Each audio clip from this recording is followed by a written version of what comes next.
There's a moment in your marriage when something small happens. A plan changes, something doesn't go the way you expected, your wife says or does something that just hits you wrong, and all of a sudden you feel something change in your body. Frustration, irritation, maybe anger. And for some men, that turns into blowing up, getting harsh, getting intense, bringing out the you always or you never. And for others, it's a little quieter, not as extreme, but just as painful for her. It's sarcasm or pulling away, that I told you so energy that you don't even have to say out loud. Either way, when that moment happens, something shifts for you, for her, and for your marriage. The conversation goes sideways, and instead of dealing with the issue in front of you, working through it and feeling closer, you end up further apart. If you've ever walked away from a moment like that thinking, why did that get so big so fast? Well, this episode's for you. In this episode, we're going to talk about why these moments happen, why you react this way, and why letting your emotions run the show, even when you're being honest, can quietly destroy connection. We'll look at what harshness really is, including the kind that doesn't sound angry at all, how unbridled self-expression turns into a losing strategy in marriage, and what it actually looks like to express frustration or anger without blowing things out of proportion or attacking your wife's character. By the end of this episode, you'll have a clearer way to notice when you're crossing that line and a more grounded way to communicate what you feel so your wife feels safer and not blamed. Stick around, you don't want to miss this one. Welcome to Better Husband, the podcast that helps you answer the question, how can I be a better husband? I'm Angelo Santiago, a men's marriage and relationship coach, and every week I bring you practical insights to help you strengthen your marriage and become the best husband you can be.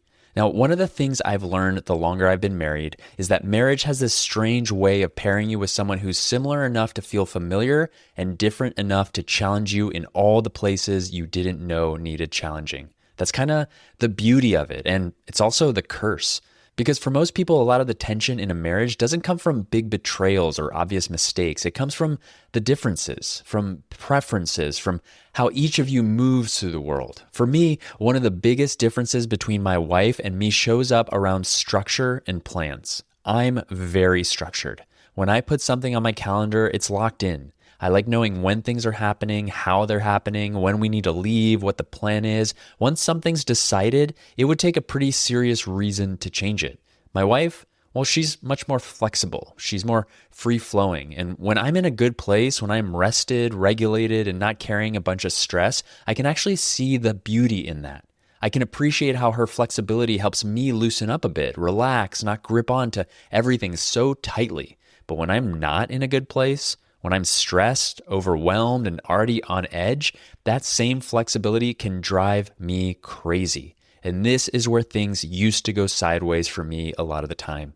We'd have a plan, I'd organize the whole day around it, and then something would change on her end. It could be that she forgot another commitment she had, or that she wasn't feeling well, or she just didn't want to do it anymore. And instead of staying grounded, I'd feel this surge of frustration rise up in my body. And suddenly, it wasn't just about this plan anymore. It turned into, you always do this, or I can never plan anything with you, or you're so unreliable.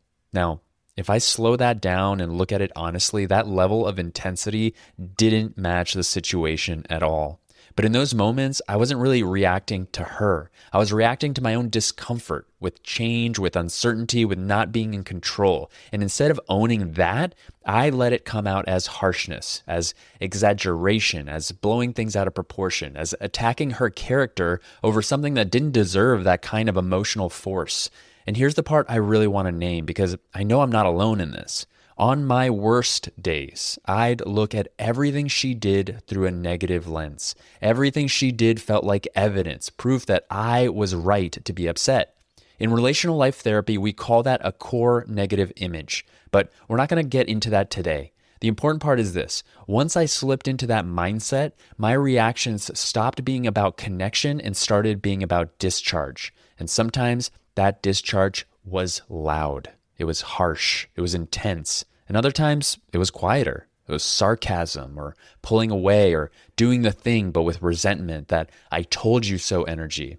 Either way, the message landed the same, and the cost was always connection. What I had to start seeing, slowly and sometimes painfully, was that these moments weren't about being right. They were about how I was handling my emotions when things didn't go my way. And once I saw that, I couldn't unsee it because this wasn't just about plans. This was about a pattern. And that pattern shows up in a lot of marriages. So in this episode, I want to slow this down with you. I want to talk about why these reactions happen, why they actually make sense, why they're so damaging to connection, even when they don't look like anger on the surface, and what it looks like to express what you're feeling without blowing things up or letting it leak out sideways. Before we go any further, let me slow this down and normalize something. If you hear yourself in what I just described, if you recognize the harshness, the intensity, or the sarcasm and the shutdown, that doesn't mean you're messed up or that there's something wrong with you. It just means that you likely learned how to handle emotion by watching someone who also never learned how. Most of us never sat down and got taught how to feel anger, frustration, or disappointment and then communicate it in a way that keeps connection intact.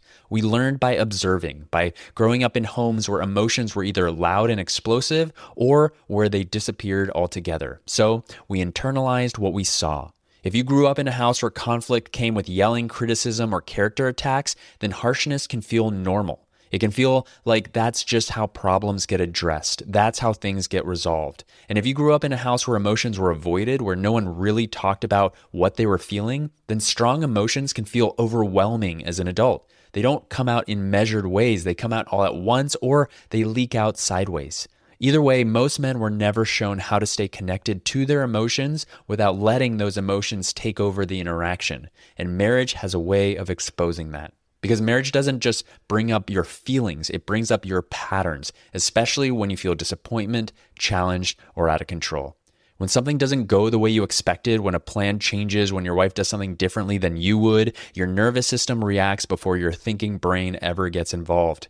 And that reaction isn't random, it's familiar. It's what your body learned was necessary at some point in your life to protect yourself, to get heard, or to regain a sense of control. So, when you get intense, or when you exaggerate, or when you jump to you always or you never, or when you pull back, get sarcastic, or shut down, those aren't character flaws, they're learned strategies. They just happen to be strategies that don't work anymore. And until you understand why they show up, it's almost impossible to change them in the moment. That's what we're going to look at next, how emotion crosses the line from something that wants to be understood into something that starts doing damage. Now, a lot of men struggle in these moments because once strong emotion shows up, they don't know how to stay in relationship with it. Anger comes up, frustration hits, and instead of being something you notice and work with, it starts running the interaction. You can feel yourself speeding up, your tolerance drops, the situation feels bigger than it actually is. That's usually when exaggeration enters. One moment turns into a global conclusion. A specific frustration turns into, this is how you always are. What you're reacting to in the present gets mixed with everything you felt before. And from the inside, that escalation feels justified. It feels like you're finally saying what you've been holding back. It feels like honesty. In the personal development world, some people may even describe it as sharing your truth. But once emotion takes over the delivery of that truth, the goal begins to change. The conversation stops being about understanding and connection and starts being about release. That's unbridled self-expression. It's when intensity becomes the vehicle. It's when emotion is used to push, to emphasize, to make sure the point lands. And the impact of that is predictable. Connection disappears. The issue isn't that emotion showed up. The issue is that emotion took control of the exchange. Once emotion starts trying to force agreement, to force understanding, or force change, it becomes a losing strategy. And most men don't recognize that shift until the damage is already done. That's why the next part matters so much, learning how to spot when intensity has entered the room and taken control. There's a simple phrase I use that helps make sense of these moments. If it's harsh, it's off. I want to be really clear about what that means. I'm not saying your feelings are wrong. I'm not saying you shouldn't feel angry or frustrated. I'm talking about the delivery. Harshness shows up when emotions start adding force. You can hear it in your voice, you can feel it in your body, and there's an edge to it, a push behind the words. The goal shifts from sharing to making a point. That's the moment when things stop landing. Do you know the moment I'm talking about? Can you picture yourself in it? You see, harshness doesn't mean yelling. It doesn't require raised volume. It's about intensity. It's about urgency. It's about that extra charge you add because you want the message to hit harder. And as I've said before, the problem is the harder you push, the less room there is for connection. Once harshness enters, your wife isn't tracking the details of what you're saying anymore. She's responding to the emotional force behind it. Her system shifts into protection. She braces, defends, shuts down, or pushes back. That's why you can be technically calm and still be off. You can be explaining something logically and still feel sharp. You can be naming a concern and still sound accusatory. You can be just being honest and still come across as attacking. Harshness isn't about the words themselves. It's about the energy underneath them. It's the difference between saying something because you wanted to be understood and saying something because you needed to land a certain way. When intensity is present, it changes how everything is received. Even reasonable points start to feel threatening. Even fair requests start to feel unsafe. If the delivery carries edge, pressure, or force, the conversation is already off track because harshness pulls the focus away from the issue and onto protection. And most men don't notice this shift while it's happening. They notice it afterwards, when the conversation's already collapsed, when the distance shows up, when they're left wondering why something small turned into something big. Now, at this point, some men are listening and thinking, yeah, but I don't get angry like that. I don't raise my voice. I don't explode. I don't see myself as intense. And that might be true, but harshness doesn't always come out loud. Sometimes it shows up sideways. It shows up as sarcasm, short answers, pulling back, doing the thing, but letting resentment tag along with it. Sometimes it shows up as silence, because you're frustrated and don't know how to say it without turning it into a fight. And sometimes it shows up as that "I told you so" energy. You don't even have to say the words. It's in your tone, it's in your posture, it's in your lack of engagement, and all of that carries the same message. Something in me is angry and I don't know how to bring it out directly, so it leaks. Passive aggressiveness is still aggression. It's anger that doesn't feel safe to name or you don't know how to name. But the impact on your wife is the same. She feels the distance and tension. She feels like she's being punished without knowing why. And from your side, it might feel controlled, measured, even justified. But from her side, it feels confusing and unsafe. When emotion isn't expressed clearly, it doesn't disappear. It finds another way out. If you don't consider yourself an angry person, I want you to really hear me on this. Even if you don't yell, even if you don't blow up, the edge is still there. The harshness doesn't go away. It just changes form. That's why learning how to express emotion cleanly and clearly matters so much. That's what we're going to talk about next.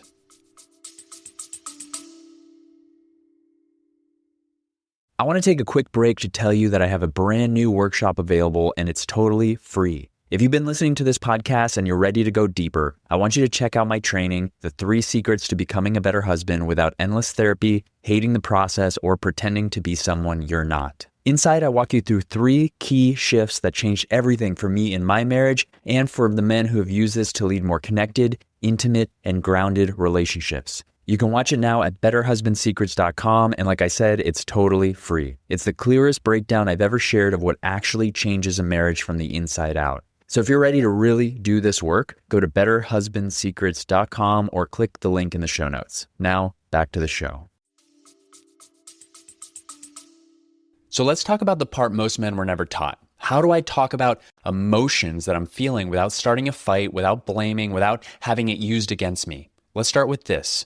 Clean emotional expression doesn't mean staying calm at all costs. It doesn't mean suppressing what you feel. It means knowing what's happening inside of you and choosing how to bring it into the conversation. It starts with awareness. Before you speak, you have to notice what's going on in you. Most of the time, you can tell you're irritated, you can tell you're angry, you can tell you're frustrated or disappointment, not in your head, but in your body.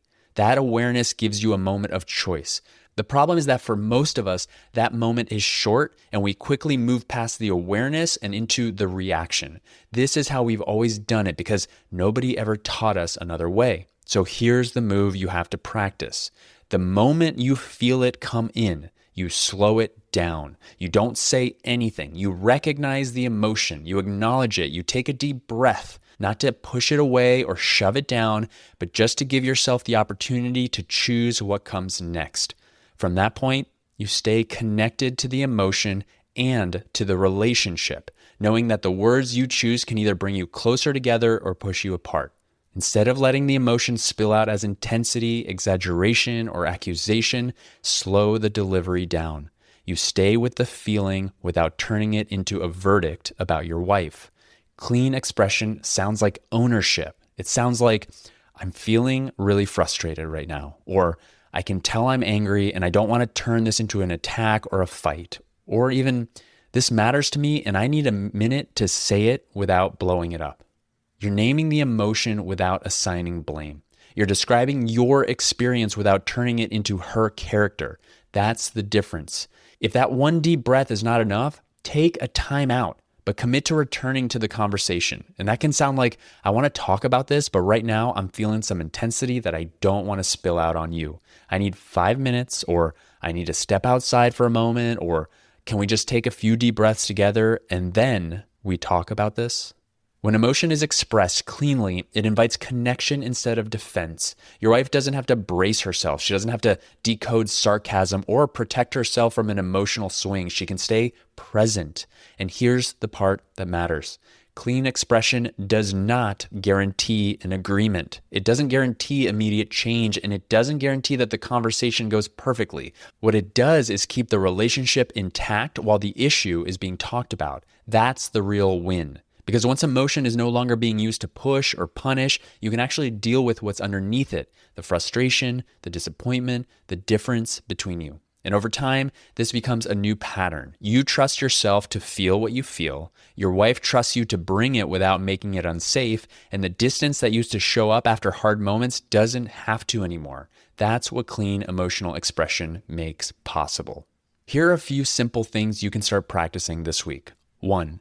Pay attention to your early warning signs. Notice when your body tightens, when your patience drops, or when you feel that urge to speed up, exaggerate, or make a point. That's your cue to slow down.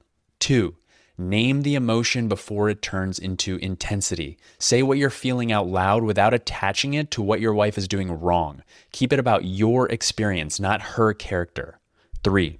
Say it once and then stop. Share what you need to share clearly without repeating it or stacking examples or pushing for a reaction. Let the words stand on their own. And finally, 4, if you feel yourself getting harsh, pause the conversation. Taking a break is better than letting frustration turn into sarcasm, shutdown, or an emotional explosion you'll have to clean up later. Take a moment and honestly reflect on this one question to help you build your emotional awareness.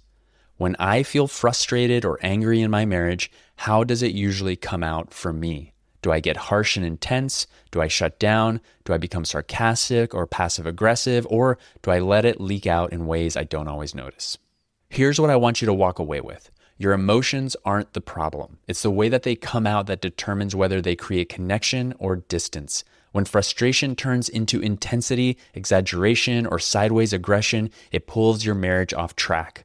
You don't have to get rid of your anger. You don't have to shut it down or let it take over. You can feel it, understand it, and express it in a way that keeps your relationship intact.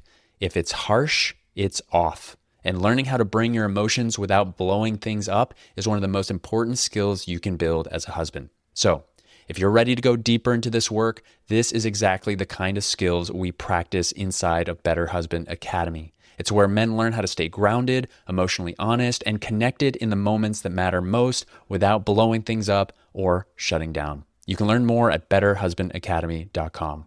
Thank you for listening, and thank you for doing this work. You've been listening to Better Husband. I'm Angelo Santiago, and I'll see you on the next one. Thank you so much for listening. Before you go, I have a quick request. If you've ever gotten any value from the show and you want the show to continue to grow, to access bigger and more knowledgeable guests, and to keep providing you with more ways that you can be a better husband in your marriage, simply leave a rating and a review if you're listening on Apple or Spotify. It only takes a few seconds, and those reviews go a long way in attracting more experts and bigger guests to the show. So if you're feeling up to it, as a favor to me, I'd love to see a rating and a review from you. Thank you so much for being a listener and all your support.